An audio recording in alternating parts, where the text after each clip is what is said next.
La prière du cœur nous conduit au silence. Ce qui se passe dans ce silence, il est vain d'en parler. Mais si tu n'en sors pas avec plus d'amour pour les frères et plus de reconnaissance envers Dieu, c'est un silence du diable. Si tu veux construire un temple, il faut commencer par creuser les fondations. Le temple, c'est Dieu qui le construit. Il t'appartient de creuser les fondations. Plus exactement, de le laisser creuser en toi les fondations. Offre-lui beaucoup de ton temps, de tes lèvres et de ton souffle. C'est avec cela qu'il creuse en toi le lieu de son repos.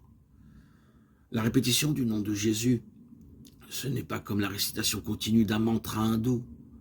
Pour toi, le but, ce n'est pas seulement l'arrêt de toute pensée, c'est la rencontre de quelqu'un.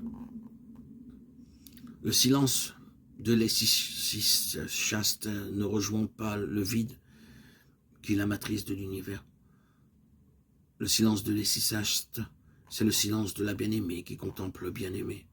Cantique des cantiques. Ce sont encore des images, me dis-tu. Et la réalité au-delà de toutes les images, c'est vrai.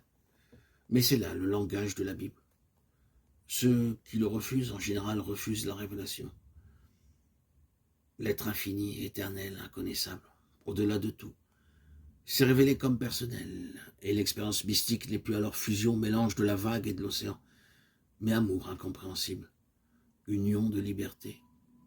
Dieu ne détruit pas l'homme, et l'homme ne se dissout pas en Dieu. Les pères prennent souvent l'image d'une lame de fer plongée dans le feu. On peut dire alors que le fer brûle et que le feu est coupant. Ils ne font qu'un, et pourtant, ils ne sont pas confondus quant à leur nature. Ainsi en est-il de l'union de l'homme et de Dieu. Aujourd'hui, on parle beaucoup de techniques de prière, et l'on range l'essichisme ou la prière du cœur parmi elles. Pour embrasser quelqu'un, il existe bien des techniques, mais la meilleure, c'est sans doute d'oublier toute technique et d'aimer vraiment.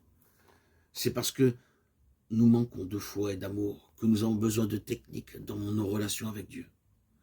Dans l'essichisme, la part technique, à mesure que l'on progresse, tend à s'oublier. À quoi bon répéter le nom de quelqu'un si nous ne le connaissons pas et si nous ne l'aimons pas? La puissance du nom de Jésus ne se fera sensible à notre cœur que selon notre foi et notre amour. De la même façon qu'il ne faut pas tout attendre d'une technique de prière, il ne faut pas trop non plus en nier la valeur. Nous ne sommes pas de pur esprit, et c'est déjà l'œuvre de la miséricorde de Dieu que de chercher les moyens de nous unir à lui. Pour porter les aliments à ta bouche, tu peux te servir d'une fourchette ou de tes doigts, mais tu ne manges pas tes doigts comme la fourchette, ils ne sont que des instruments. Ainsi, selon le discernement de ton Père spirituel, tu peux utiliser une technique de prière pour porter le nom de Jésus jusqu'au cœur de ton être.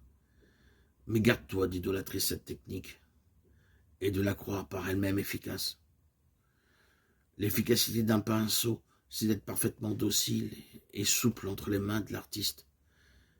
Mais par lui-même, il n'a aucun génie pour dessiner ton visage.